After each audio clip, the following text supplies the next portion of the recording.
Proverbs 20 verse 6 asks a very sobering question, what a faithful man who can find.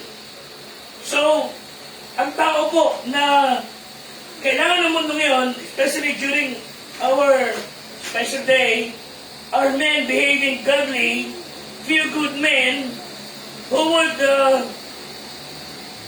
stand up and willing to shape up para sa Diyos. These men na kailangan nating bayan, ay kailangan talagang andin yung determination to be the person who God wants you to be. And I am convinced, if families are going to survive, kung ang mga pamilya ay makakapagpatuloy mabuhay ng matino sa ating panahon ngayon, they will need strong male leadership. And to do so, families need godly husbands and fathers, not behaving badly, but behaving godly. So, ang family is the basic building block ng ating bayan, and as the family goes, so goes the nation. Tulungan tayo ng Diyos na aralin what does it take to have a man behaving godly. If you will notice, sa 112 ng Psalm, David was a man's man. And if you would remember, he was so brave na inabalan niya ang kalabang higante, he was able to kill the giant and cut off his head. David was a warrior. He was a family man too. Although meron mga downside sa kanyang buhay, ang pamilya, but he had that responsibility sa kanyang mga anak, sa kanyang family. In fact, in this area of David's life, where he produced greatest failures, and like most of men, si David nag-fail, na-disappoint niya maraming bagay because he allowed things to distract him. The priorities na meron siya dapat distracted his attention. Although he was a spiritual man, he was called a man after God's own heart. Amen? Amen. He was a leader sa temple worship. He wrote songs and hymns and praise. He praises God. But somehow, nagkaroon ng problema sa kanyang buhay, mananampalataya. And he failed in his family, tulad sa maraming mga tao sa ating panahon. Ayon sa isang nakapag-aral, every day, 299,000 men became first-time fathers. Every day, we became fathers without any training or instructions on how to become a father. Talaga tayo ay nalagay na lang sa ganoon when we became fathers. And if men would behave godly, there has to have some transformation inside of him. Dapat siya naging Kristiyano talaga. Dapat ang tao tunay na maging Kristiyano. Of course, since Father's Day sa atin, tatay talaga ang dapat maakay natin sa unang-unang. If we would evangelize people, the lowest percentage comes from those friends na naakay natin. Amen. But the largest percentage na naakay sa Panginoon, ay naakay yung tatay, at yung tatay ginamit natin sa family. Kaya kailangan talaga maakay natin ang mga tatay sa Diyos. Magkasunod takot sa Panginoon. And Psalm 112 tells us exactly where the whole process has to begin. Tinig po sa verse 1. Praise ye the Lord, blessed is the man that feareth the Lord, that delighteth greatly in His commandment. Sa verse 1, eto agad yung nag-ayos ng ugat ng problema. Kailangan may takot sa Diyos. Men should have that fear of God.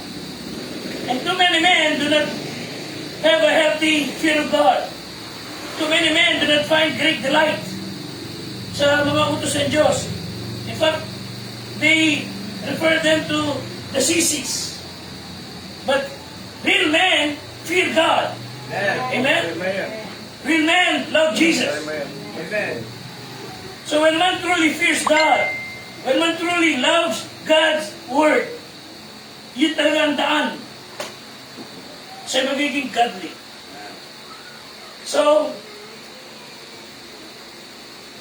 although it's hard to find sa panahon ngayon, ang mga tao ay tunay na Kristiyano. There are 4 specific areas in which I believe will help us, tayo mga tatay, fathers, to become some 112 kind of men. Una sa lahat, acknowledge the power of your influence. Ang laki ng influensya ng tatay over the wife. Kung Kristiyano ng tatay, most likely makakanya-kanya may bahay. The happiness of a wife and emotional security rests entirely on us, ng mga tatay. And this is what the Bible means when it says, the husband is the head of the wife, even as Christ is the head of the church. So being the head of the wife does not mean we should be tyrant. No way. It means we have the responsibility for our wife's well-being. Do I hear amen? Amen. You are to supply, to provide security and satisfaction sa ating may bahay. Amen. I believe God built the wife to be a responder. And when we love her the same way Christ loved the church, she will be secured and satisfied. And gave his life for Yeah, amen. As a father, we have a powerful influence over our children. Again, verse 2. His seed shall be mighty upon earth. The generation of the upright shall be blessed. Ang mga tatay should realize the impact na meron tayo sa ating mga anak. And children needs fathers. Ayon sa mga fatherless daughters, listen, 53% of fatherless daughters are likely to marry as teenagers. 111% more likely to have children as teenagers. 164% more likely to have an out-of-wedlock birth and a 92% higher divorce rate than girls who have dads at home. So pagka mga babae walang tatay, malamang silbi, maparawa agad ang buhay nila. Listen to fatherless sons. 35% more likely to experience marital failure. 300% more likely to become incarcerated in a state juvenile institution. And 70% of all juveniles ay talagang makukulong. So, listen to fatherless children as twice as likely to drop out of high school. Fatherless children have only half the chance of being high achievers. Fatherless young adults are twice as likely to need and receive psychological help. Ayon sa isang hospital, 80% of adolescents admitted for psychiatric reason came from fatherless families. So, nakaka-influensya ng tatay sa mga anak. Not only acknowledge the power of their influence, secondly, avoid the pitfalls of your masculinity. There are pitfalls that we need to be aware of. One, arrogance. Mga arroganting tatay, mga walang habas na siga sa pamilya. Maghapon tatambay, uwi maghanap ng bigas.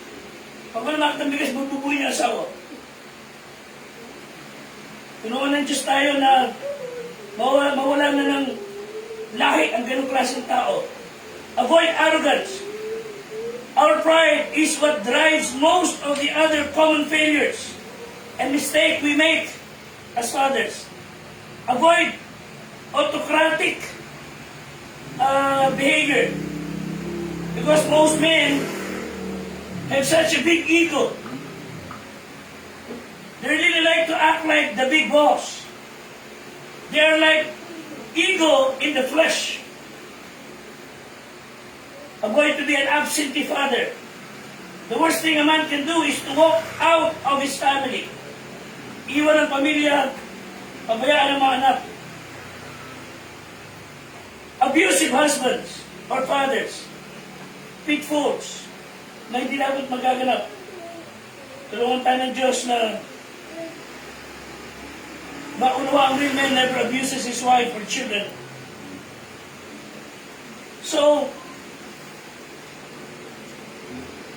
yung aloof na mga tatay, yun yung mga tipo na,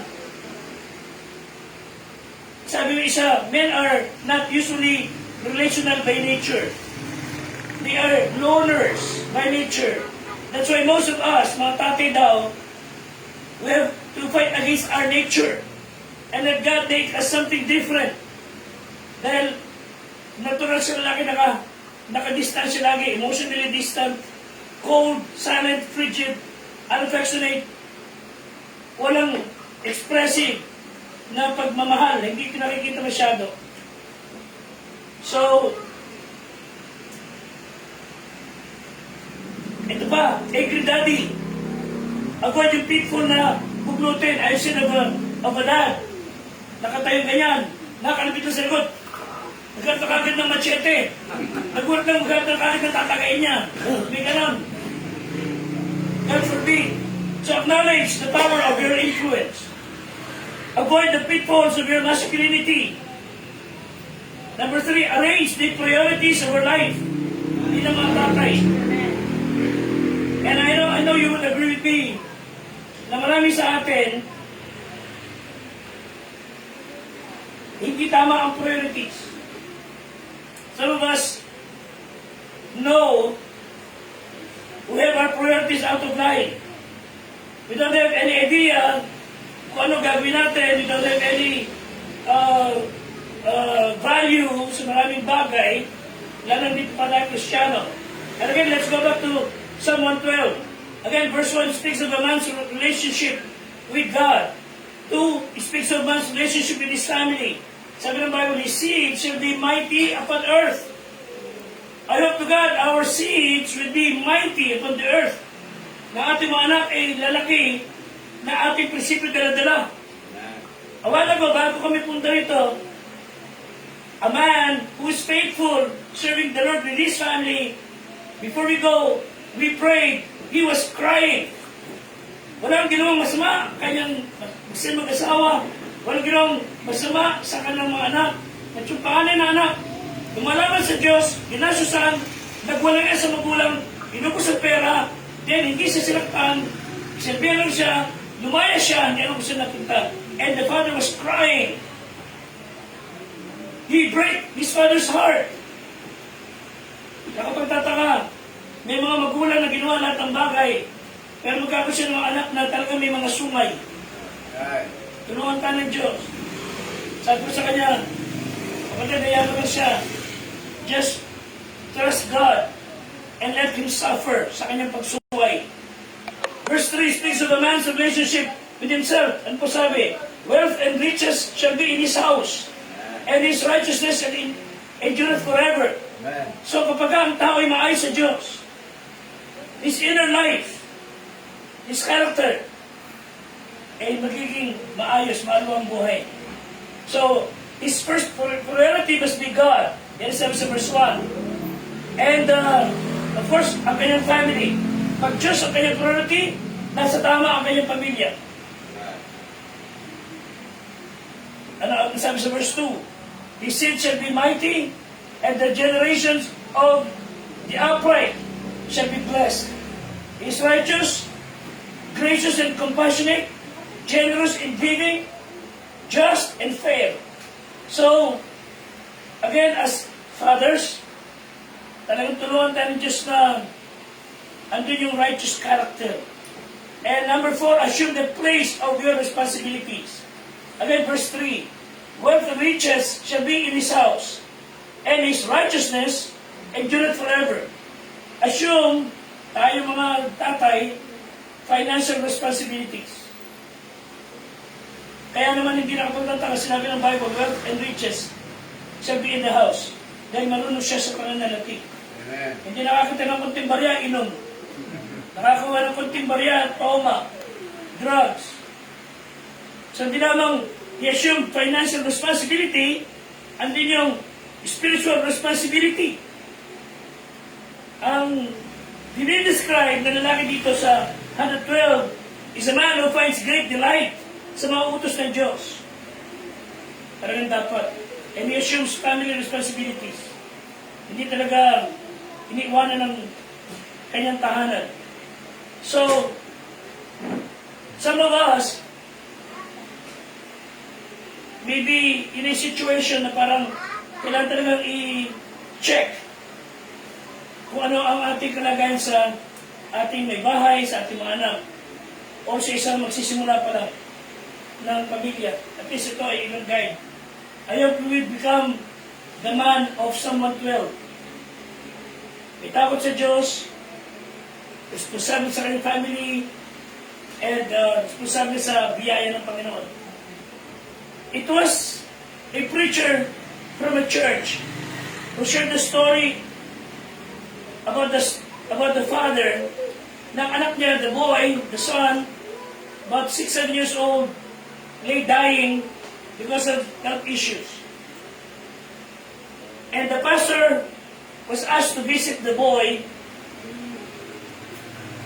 and when they reached the house, the father said, "Pastor, look at my son. He's dying." Sabihin yung bata, masaya sakit kay tatay niya, pero he's not getting well. Then they walked near to the boy. Sabi ng bata, "Dad, would you carry me?" At dali-dali magiluwa ng tatay yung bata. Inaat ng konti sa kama niya, "Would you lift me higher?" Tuntua yung bata, "Higher, Daddy, would you lift me higher?" At sa kanyang frail body, frail, dying, the father saw a smile. The father said, "Daddy, lift me a little bit higher in us." And he said, "Thank you, Dad." Then after a while, binaba ng tatay. The son is gone.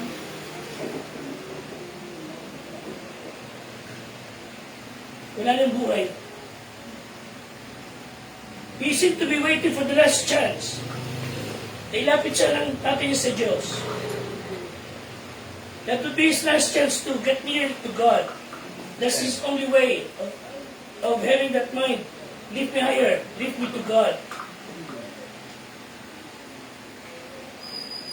So, responsable tayo sa ating mga anak, sa ating pamilya, sa ating church, that we become the man of 112 of songs. Tayo natin mo yun.